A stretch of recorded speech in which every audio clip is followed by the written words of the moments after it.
We need someone. Okay. We need someone new.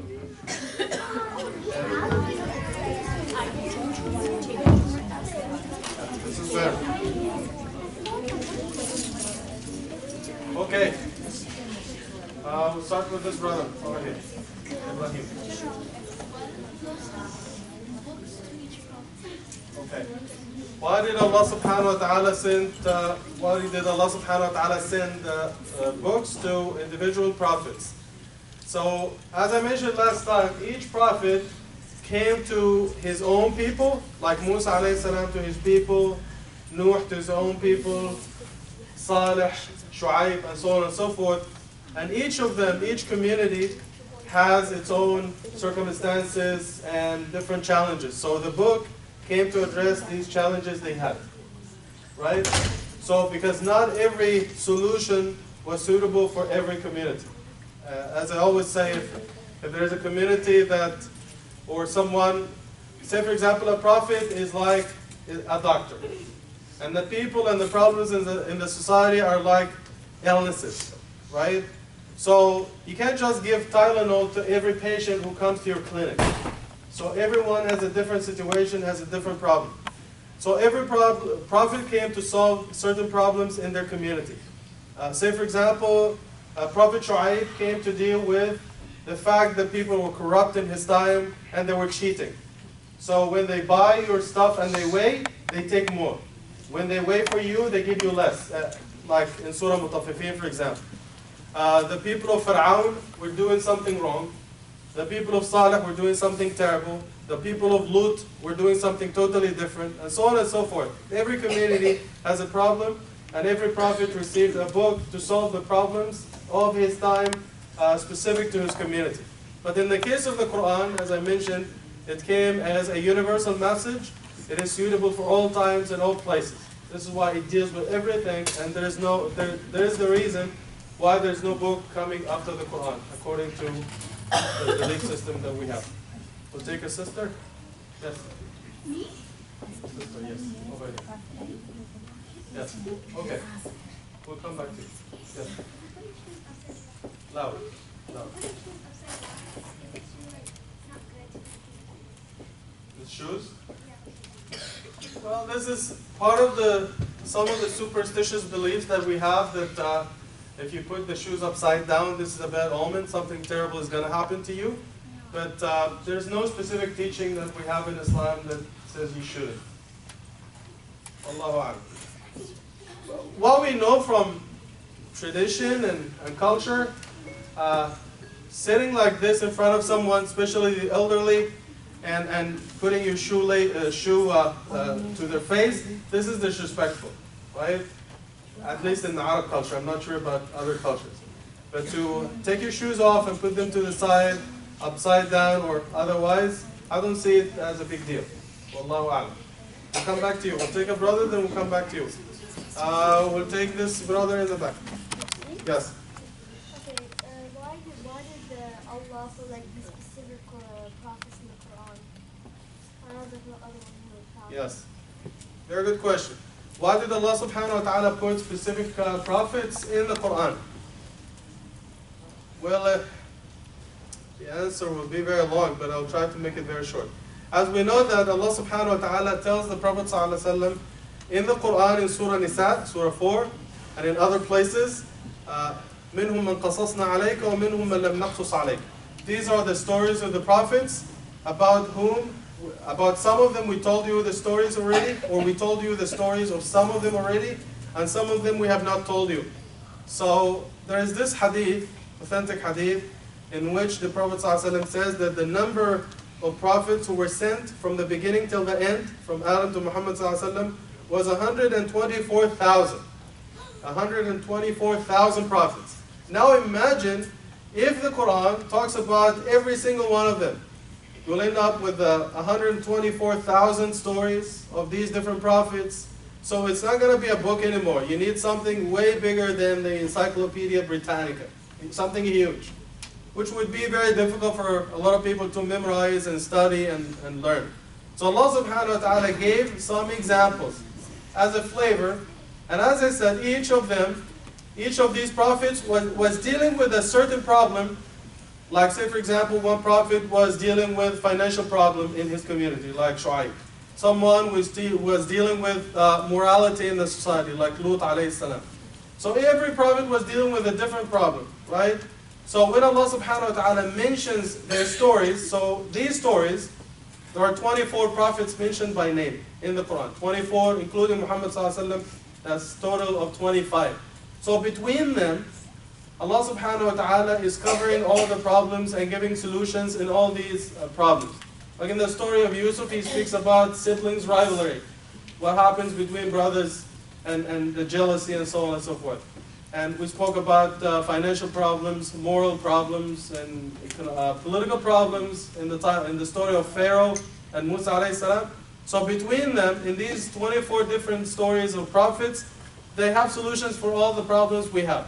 So there was no need to speak about all the prophets that Allah subhanahu wa ta'ala sent from the beginning till the end.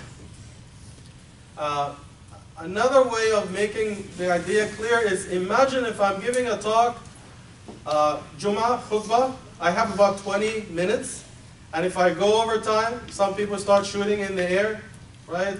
They are mad because they're late for work, they want to go home, you know. So if the subject is sincerity, right, or honesty. So imagine if I speak about every single story in the seerah or the stories of the Sahaba about honesty and sincerity. This will take like 2-3 days in a row to finish this topic. I just give you a flavor. I give you 2-3 stories just to illustrate and khalas. There's no need to tell you everything.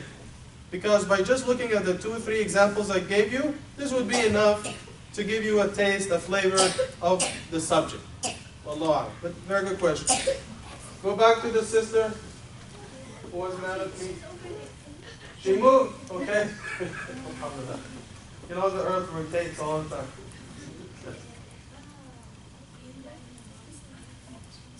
No. If a baby dies inside a mom's stomach, Yes. their judgment, the baby comes to them. Okay. You know, Imam Jalaluddin al-Sayuti, he's one of the two Jalalain who did the tafsir, Tafsirul Jalalain. He wrote a whole book about the reward that the parents will get if they lose a child, whether the baby was born or it was stillbirth or miscarriage. A whole book that gives you all the hadith from the Prophet ﷺ about the reward, and all the hadith basically say one thing, that if the parents lose a child, whether the child is born or the child was still inside the tummy of the mother, one reward, that there's no other reward except Jannah. So for example, a couple had a baby and they lost the baby, and they came to the Prophet ﷺ and he told them, on the day of judgment, your baby will make shafa'ah for you and he will take you to Jannah straight, but one condition, إِذَا صَبَرْتُمْ, if you are patient.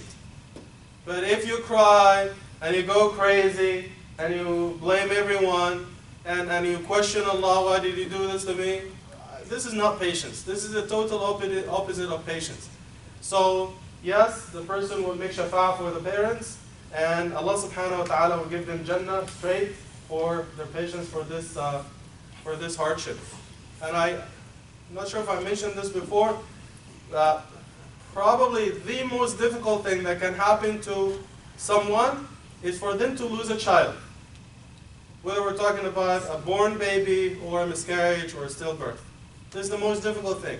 Like say for example, if my father, rahimahullah, who passed away about 11 years ago, he had been to the hospital several times, he had a surgery and so on and so forth. He was getting old, so we kind of expected it. But imagine if someone has a son or a daughter, and he or she is 15 years old, 20 years old, and they die suddenly. This is something very difficult. And you know your friend, your colleague who passed away last year, at the end of the year, Burhan? Yes, that was very difficult for the family. Because nobody was expecting it. So it's a difficult thing. And this is what Allah subhanahu wa ta'ala is promising us, a great reward if you are patient in this difficult time. and eventually all of us will meet in the grace and the mercy of Allah subhanahu wa ta'ala. One last thing I want to say, that when Allah subhanahu wa ta'ala speaks about the reward that we'll get in Jannah, and the pleasures that we'll get in Jannah. So pay attention to this, to show you the generosity of Allah subhanahu wa ta'ala. So say for example, if the parents go to Jannah to the highest place, and the children are in the basement of Jannah, or somewhere close to the middle. So they are basically in different levels in Jannah. So what happens? Allah subhanahu wa ta'ala knows that your happiness in Jannah will not be complete until you are united with the rest of your family. So what is the point if I'm in the highest place in Jannah, I'm eating, I'm drinking, and enjoying life, I know my kids are in the basement or down there, right? So I'm not with them. My joy will not be complete. So Allah subhanahu wa ta'ala, there are two scenarios basically. Allah subhanahu wa ta'ala will reduce me in rank so I can join my kids. And this will be injustice because I deserve to be up there. And Allah will bring me down. So this is one scenario. The other scenario is for Allah subhanahu wa ta'ala to raise up my children to be in my level. And this is exactly what Allah subhanahu wa ta'ala will do because He is Al-Kareem, the most generous. So He will take them up. Where do we find this in the Quran? In Surah Tur. وَالَّذِينَ آمَنُوا وَاتَّبَعَتْهُمْ ذُرِّيَّتُهُمْ بِإِيمَانٍ أَلْحَقْنَا بِهِمْ ذُرِّيَّتَهُمْ. So this is the meaning, that the children will be raised up to the level of the parents, so the family will be united. So we'll have your mom and dad, your brothers, sisters, grandparents, everyone will be together. Take two more questions. We'll take this sister over here. What book is Musa alayhi salam's? It's called Torah. At-Torah. And as Allah subhanahu wa ta'ala says in the Quran, وَكَتَبْنَا لَهُ فِي الْأَوْلِ مِنْ كُلِّ شَيْءٍ مَوْعِظَةً وَتَفْصِيلًا لِكُلِّ شَيْءٍ. So in his book, basically Allah subhanahu wa ta'ala describes for him a way of life. It talks about what to eat, how to live, and halal and haram and all these things.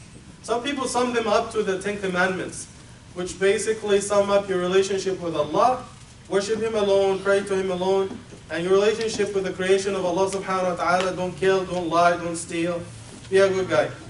And we have the exact same teachings in the Quran, at least in two places. One is Surah Isra, وَقَضَى رَبُّكَ أَلَّا تَعْبُدُوا إِلَّا إِيَّاهُ, whole page.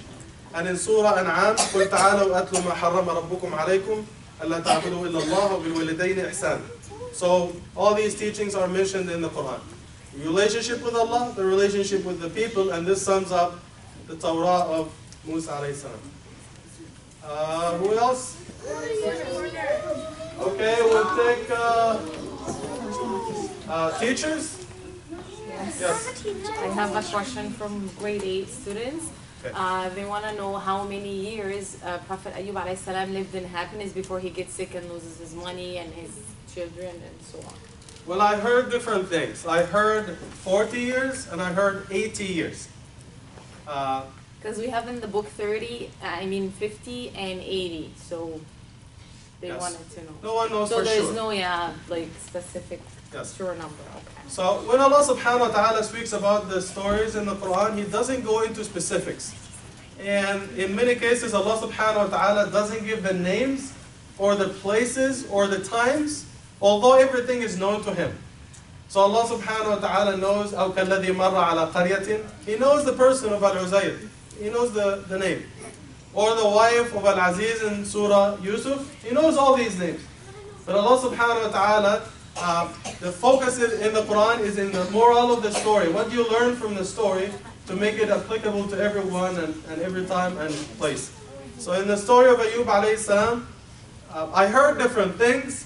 And again, whether it was 30, 40, 50, 80 years, it doesn't really matter. What we know, it was a long period of time. And when he was approached by his wife, and she told him, you have been suffering for a long time, why don't you pray to Allah subhanahu wa ta'ala? So he said, Allah has blessed me for 80 years before I got sick, so I would feel shy to make dua to Allah to remove this hardship from me until I stay in this difficulty for another 80 years. So it will be 80 and 80. So that it will be now, balanced. Now I can make dua. Allah subhanahu wa ta'ala a'lam. We'll take one last question. Okay. Someone new. We'll take the sister here. I think she's new.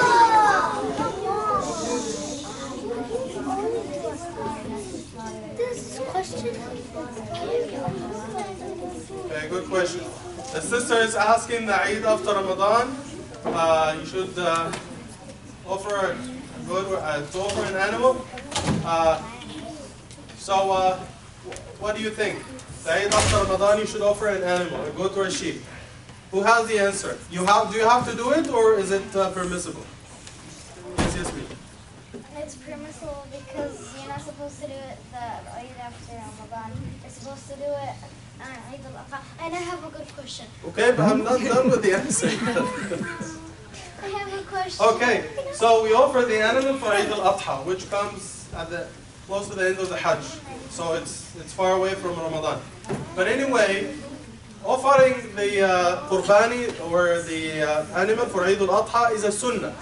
And the Prophet ﷺ said, Sunnatu abikum Ibrahim. It's a sunnah. So it is something recommended to do if you have the ability. And some of the Sahaba, although they have the financial ability, like 1 year or something, they wouldn't do it because otherwise it will become like fard for them. So sometimes they didn't do it. So if someone has the financial ability, and of course it is better for them to do it every year so they can help the poor. But if one time they don't do it, khalas, no problem because it is not fard. It is just sunnah and recommended to do. Wallahu a'lam. Yes. Okay, when were the words of the adhan sent down or invented, if I can use that word? Okay. So the Prophet ﷺ was thinking of a way with the Sahaba. He was doing mashura with them to come up with a way to invite people to salah. So that night, Bilal radiallahu anhu had this vision. He saw a dream in which he was shown how to make adhan. And in the same night, Umar ibn Khattab radiallahu anhu had the exact same vision. So they came and they told the Prophet ﷺ, and the Prophet ﷺ told Bilal, you have a beautiful voice, go and make the adhan. So that was fairly later in Islamic history, right? Like later on. In Medina, it happened in Medina. So before that event, how did they gather for prayer? Did they have the adhan? Well, they didn't have an adhan before, but people made an estimation of the time. They would look at the shade, and when it is time, they get together and they pray. And this story happened early in Medina, like when they moved. We know in Mecca, they used to fast like optional fasting. They didn't fast in Ramadan. They used to pray a little bit, but not the exact same way. So when they moved to Medina, everything was formulated and the same way we do things now. Because the most important thing in Mecca was to re-establish the belief in Tawheed. So this is why in the surahs, in the Mecca surahs, it focuses on Tawheed. There's one God, it gives so many stories. But in the Medinian surahs, after Hijrah, you see they talk about fasting, about Hajj, and about Salah, and so on and so forth. So all this happened in Medina. Allahu Akbar. So inshallah, thanks for your questions. Allah subhanahu wa ta'ala bless you and your families. We'll see you next week inshallah.